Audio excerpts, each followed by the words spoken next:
Rodas Sociedad Anónima es una empresa que fabrica neumáticos para vehículos industriales. Para la producción de cada uno de los neumáticos que fabrica necesita 3 unidades del producto A y 5 del B. Aparte, conocemos los datos siguientes de esta empresa. Costes fijos, tenemos los gastos personales, 10 millones, importe de la maquinaria y nave industrial, amortización en 10 años, 150 millones, luego por año será 150 entre 10. Lo que ya nos decían, precio unitario del producto A 5 euros y del B 2, margen de contribución del producto neumático por vehículo industrial 20 euros y capacidad productiva anual máxima 2 millones por año. En el apartado 5.1 nos dicen calculad el umbral de rentabilidad o punto muerto anual de este negocio y argumentad la viabilidad económica. Bueno, pues el umbral de rentabilidad o punto muerto, la definición es el volumen de ventas necesarias para que el resultado de la empresa sea cero. Se expresa generalmente en unidades físicas, por eso es el volumen de ventas. A partir de dicho umbral, cada unidad física que vendamos supondrá beneficios para la empresa. Luego, la viabilidad económica de esta empresa dependerá del umbral de rentabilidad. Si este umbral de rentabilidad nosotros tendremos beneficios a partir de cierta cantidad de unidades físicas fabricadas, pero resulta que esa cantidad de unidades físicas fabricadas está por encima de los 2 millones, que es nuestra capacidad productiva anual, pues obviamente la viabilidad económica de la empresa es nula. Bien, vamos a ver cómo calcular este umbral de rentabilidad. Y os voy a explicar cómo deducir la fórmula, ¿vale? Podéis aprenderosla de forma memorística o aprender simplemente a deducir la fórmula. Según la definición del umbral de rentabilidad, es una cantidad de unidades físicas que hacen que nuestro beneficio sea cero. Luego partimos de eso mismo. Decimos, será aquella cantidad de unidades físicas fabricadas de manera que el beneficio sea igual a cero. Tenemos que saber que el beneficio no es más que ingresos menos costes. Luego, si sustituimos en el beneficio, podemos escribirlo también como ingresos totales menos costes totales, igual a cero. Este término de aquí, costes totales, puede pasar al otro lado restando. De manera que ahora tenemos ingresos totales será igual a costes totales. Tiene sentido. Cuando lo que ingreso es igual a los costes que tengo, mi beneficio es cero. Podemos seguir sustituyendo. Los ingresos totales será el número de unidades fabricadas por el precio de cada una de estas unidades. Si tienes una panadería y vendes pan, lo que ingresas será el número de barras de pan multiplicado por el precio de cada una de esas barras. Lo podemos expresar como precio multiplicado por Q sub 0. Y esto será igual a los costes totales, que los podemos dividir en costes fijos y en costes variables. Y finalmente, a su vez, los costes variables es la suma de los costes que varían en función de la cantidad producida. Y se puede expresar también de la misma manera, que sería coste variable unitario multiplicado por la cantidad de unidades físicas. Es decir, el coste variable total, coste variable que vayamos a tener en nuestra empresa, será igual al coste variable que me supone fabricar cada una de las unidades físicas que fabrico multiplicada por la cantidad de esas unidades físicas. De manera que la ecuación me va a quedar coste fijo más coste variable unitario multiplicado por Q sub 0. Ok, una vez que tenemos toda esta ecuación, ahora lo que queremos hacer es aislar la Q. Así que lo que haremos es este término de aquí lo vamos a pasar al otro lado restando. Y una vez que tenemos hecho eso, podemos ver que al lado izquierdo de nuestra ecuación tenemos dos términos, este de aquí y este de aquí, que a su vez cada uno de estos términos tienen productos en común. Tiene precisamente lo que yo quiero aislar, la Q. De manera que lo que puedo hacer es sacar factor común. Fíjate que al sacar factor común, ahora si yo aquí hiciera la distributiva, que es digamos el proceso inverso, multiplicaría al precio y multiplicaría de nuevo al coste variable unitario y volvería a esta ecuación de aquí. Luego esta ecuación y esta otra son la misma. Y finalmente, para acabar de aislar la Q, todo este producto, todo este paréntesis que lo que hace es multiplicar, puede pasar al otro lado dividiendo. De manera que obtengo esta formulita de aquí. Y esta formulita de aquí es la fórmula del punto muerto.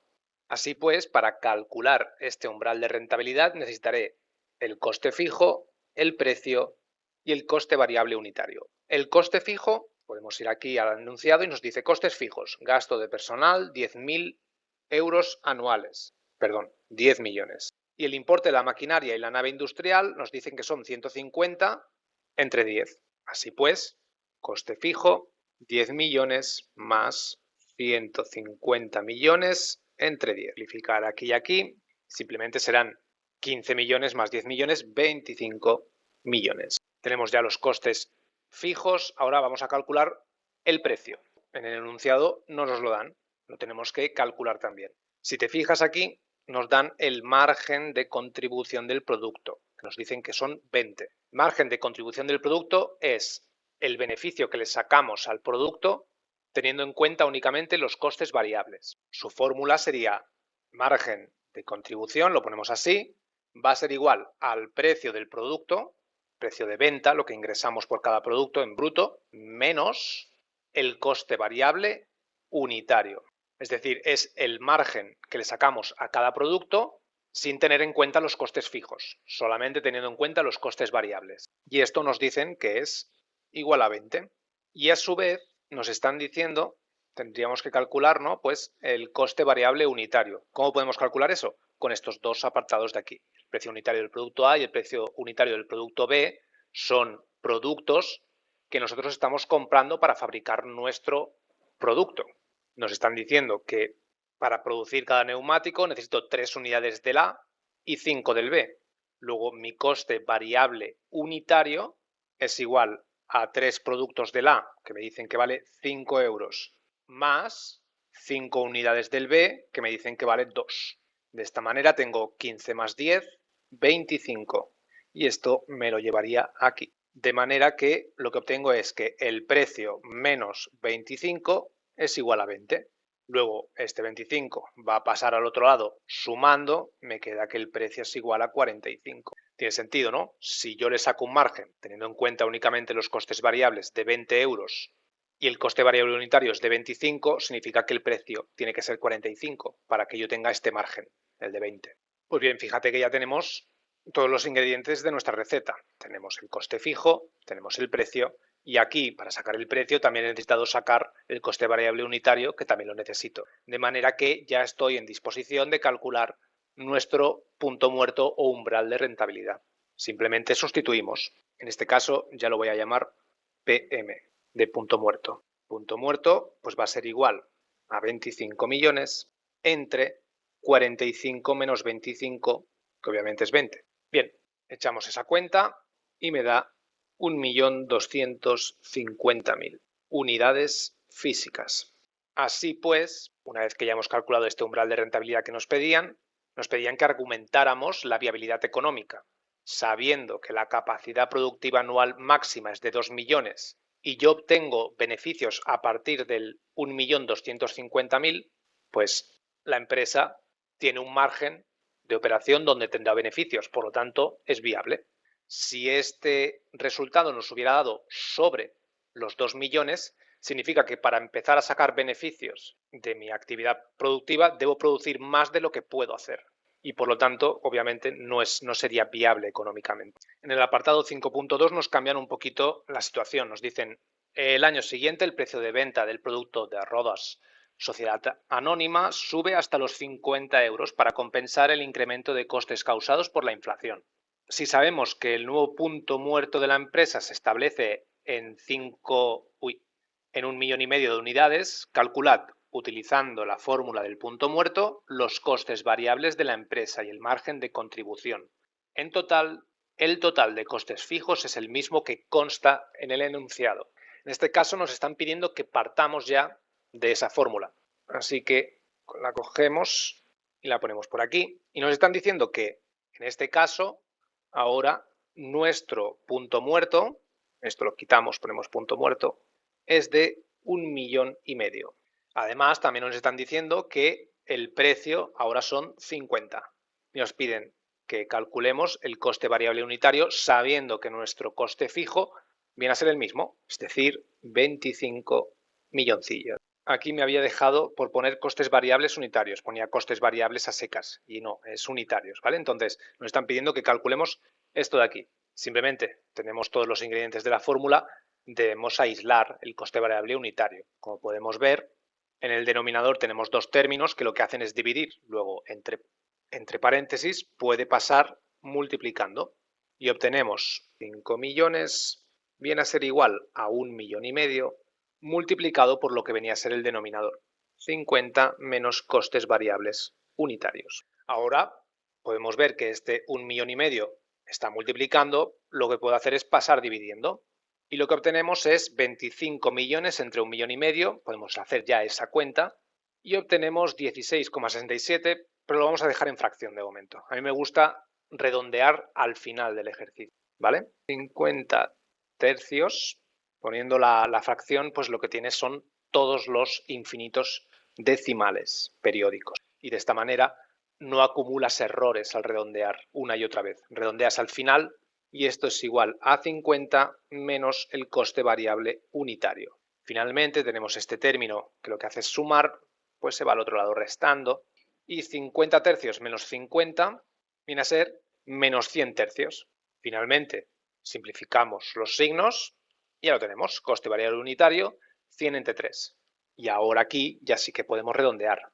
Coste variable unitario es igual 100 entre 3, 33,3 periódico, 33,33 euros.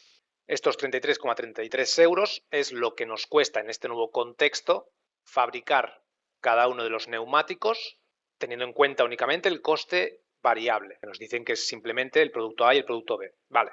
Pero lo que nos pedían también era el margen de contribución. Bueno, margen de contribución, como hemos visto por ahí, ¿dónde estaba? Aquí. Margen de contribución, precio menos coste variable unitario. Tenemos el precio, tenemos el coste variable unitario, podemos sacar el margen de contribución. Margen de contribución, precio menos coste variable unitario, es decir, nos decían 50 euros menos estos 33,33 que acabamos de calcular. Y finalmente, pues, me da 16,66 periódico, 67 euros. Bien, en el apartado 5.3 nos dicen nombrad dos opciones que tendría Rodas, sociedad anónima, a largo plazo para reducir el elevado umbral de rentabilidad o punto muerto que presenta la empresa. Bueno, ¿cómo podemos deducir esto? Pues primero vamos a partir de la fórmula. Bien, aquí la tenemos. Y entonces mi objetivo aquí es disminuir este punto muerto. Vale. Como podemos ver, este punto muerto depende de una división, de una fracción, donde arriba en el numerador tenemos el coste fijo y abajo tenemos el precio menos, tenemos dos términos, precio menos coste variable unitario. Y yo quiero que esto disminuya, se haga más pequeño. Entonces, una manera de hacerlo más pequeño, ponemos así una flechita hacia abajo, sería reduciendo el numerador. Es decir, si en una fracción la parte de arriba se hace más pequeño, el resultado de esa fracción será menor. Pero ten en cuenta una cosa, el coste fijo, para reducir los costes fijos en una empresa, requiere del largo plazo. Por eso, en este caso, podemos incluir esta opción. Si me dijeran, nombrad dos opciones que tendría Rodas, sociedad anónima, a corto plazo para reducir el elevado umbral, esto no lo podría poner, porque a corto plazo reducir los costes fijos es muy difícil, es inviable. Estamos hablando de costes que tiene la empresa a largo plazo y que ni siquiera dependen del volumen de producción. Recuerda, los costes fijos de una empresa pues vienen a ser deudas a largo plazo, la mano de obra, alquiler de las instalaciones, etcétera, que son costes que requieren una inversión a largo plazo para poder modificarlas. Si lo que quieres es reducir el coste del alquiler, tendrás que buscar un nuevo lugar, cambiar la logística, es algo que requiere tiempo. Otra opción para minimizar el punto muerto sería aumentando el denominador. Fíjate, si yo te digo 10 entre 5 igual a 2, si mi objetivo es que esta cantidad disminuya, puedo o disminuir este 10, lo que hemos dicho ya, si le pongo 5 ahora pasa a ser 1, u otra opción es aumentar el 5 el denominador, de manera que si en lugar de poner 5 pongo un 10, esto también pasa a ser 1. Luego, otra opción para minimizar mi punto muerto es maximizar, aumentar el denominador. Y en el denominador lo que tengo son dos términos, uno positivo y otro negativo, el precio y el coste variable unitario. Bien, si el precio sube, el término sumando, el término que suma, se hace más grande, el denominador se hará más grande. Y si se hace más grande el denominador, el resultado será menor. Por lo tanto, una opción es aumentar el precio. Y otra opción para que el denominador en su conjunto aumente sería, en términos absolutos, hacer más pequeño el coste variable unitario. Si este término que resta, imagínate que es 10 menos 10, pasa a ser menos 5, en términos generales el denominador se hará más grande porque el término que resta, entre comillas, o en términos absolutos, perdón, será menor. Por lo tanto, otra opción sería reducir el coste variable. De manera que aquí no tenemos dos, sino tres. Lo digo así ya directamente. Nombrad dos opciones, pues una sería reducir los costes fijos, aumentar el precio o disminuir los costes variables unitarios. Haciendo cualquiera de estas tres opciones, obtendremos un punto muerto menor. Bueno, y en el apartado 5.4 resulta que ahora el gerente de Rodas Sociedad Anónima, después de hacer el plan de empresa, ha identificado una serie de factores que podrían influir en la implantación estratégica de su empresa. Vemos aquí esos factores de A a la J y nos piden que hagamos un análisis DAFO, colocando las letras de cada sector en las casillas correspondientes. Nos señalizan, nos indican que tenemos que tener en cuenta que cada letra solo puede ir en una casilla. Tenemos fortalezas, debilidades, oportunidades y amenazas. Por si te has acabado de levantar, te explico un poco de qué iba esto del análisis DAFO. Repasamos el análisis DAFO. Es el acrónimo de debilidades, amenazas, fortalezas y oportunidades. Sirve para conocer la empresa tanto en el entorno interno como externo. A diferencia del análisis Porter, el DAFO es a nivel de empresa, no de sector. Tenemos aquí en tanto en cuanto al análisis interno y en tanto en cuanto al externo. Análisis interno tenemos los apartados de fortaleza y debilidad. Si te fijas en el ejercicio, ya de alguna manera nos lo están indicando. Fortalezas de la empresa, debilidades de la empresa, y en tanto en cuanto al externo, hace referencia a amenazas y oportunidades. Oportunidades del entorno, amenazas del entorno. Perdón, me refiero a que el análisis externo hace referencia al entorno, mientras que el análisis interno hace referencia a la propia empresa. Es lo que nos vienen a indicar en el propio ejercicio. Las debilidades de la empresa serían todos aquellos aspectos internos que suponen una desventaja comparativa frente a otras empresas competidoras. Y las fortalezas, pues eso mismo, pero al revés. Aspectos positivos internos suponen ventaja comparativa frente a la empresa competidora. Hablamos de cosas como, pues, capacidades, incapacidades en las actividades claves, como directiva, comercial, gestión, recursos financieros adecuados o inadecuados, fondo de maniobra, etc. Ventajas, desventajas en costes. Si eres capaz de producir a un coste menor, tienes una fortaleza frente a tus competidores, etc. Y luego, en tanto en cuanto al análisis externo, es decir, del entorno, tenemos las amenazas y las oportunidades. Las amenazas, situaciones del entorno que te dejan en una situación peor frente a tu competencia, y las oportunidades, al contrario. Este tipo de análisis externo hace referencia a las condiciones que de alguna manera afectan a la viabilidad de la empresa y actúan en general como tendencia, es decir, juegan cierto modo a futuro. Sabiendo esto, ya podemos ir identificando estos factores en nuestra matriz de DAFO. El apartado A dice: las instalaciones de la empresa están obsoletas. Hace referencia a la propia empresa y obviamente es negativo, por lo tanto, es una debilidad de la empresa. Apartado B: ha habido cambios en la legislación sobre la fabricación de neumáticos que no les son favorables. Luego eso es el entorno, la tendencia general, que además, si no es favorable, es que es desfavorable. Luego es una amenaza del entorno. El apartado C: fabrican neumáticos personalizados y adaptados al cliente. Esta empresa tiene esa capacidad que a lo mejor su competencia no puede tener, no puede hacer neumáticos personalizados. Por lo tanto, es una fortaleza de la propia empresa. Apartado D: tienen una ubicación muy favorable por la logística interna de la empresa. Es algo que hace referencia a la propia empresa y que parece que es una fortaleza, parece no, lo es. Luego, apartado D va en fortalezas de la empresa. Apartado E: ha habido una mejora en la situación económica del mercado de neumáticos. Si mejora la situación económica del mercado para todos, estamos hablando de un entorno, es una oportunidad. El apartado E va oportunidades del entorno. Apartado F, hay economías de escala en la producción de su producto, lo cual permite ser más competitivo. Igual otras empresas no tienen tantas economías de escala, esta que tenemos sí. Es algo que hace referencia a nuestra propia empresa, luego es una fortaleza de la empresa. Apartado G, el alquiler del local es muy elevado, teniendo en cuenta el nivel de ingresos por venta de esta empresa. Hablamos pues de una debilidad de la empresa, es algo interno que afecta a nuestros costes. Apartado H, el gobierno prepara una subida importante de los costes de la electricidad, algo que viene del entorno y que obviamente resulta una amenaza. Por lo general, apartado I es un mercado en crecimiento como consecuencia del incremento de ventas de coches eléctricos. Este aumento de ventas de coches eléctricos es algo que viene del entorno y que resulta ser positivo, luego es una oportunidad del entorno. Y finalmente J tiene un personal motivado y preparado. Es algo interno de la empresa que resulta ser positivo, luego J me va en fortalezas de la empresa.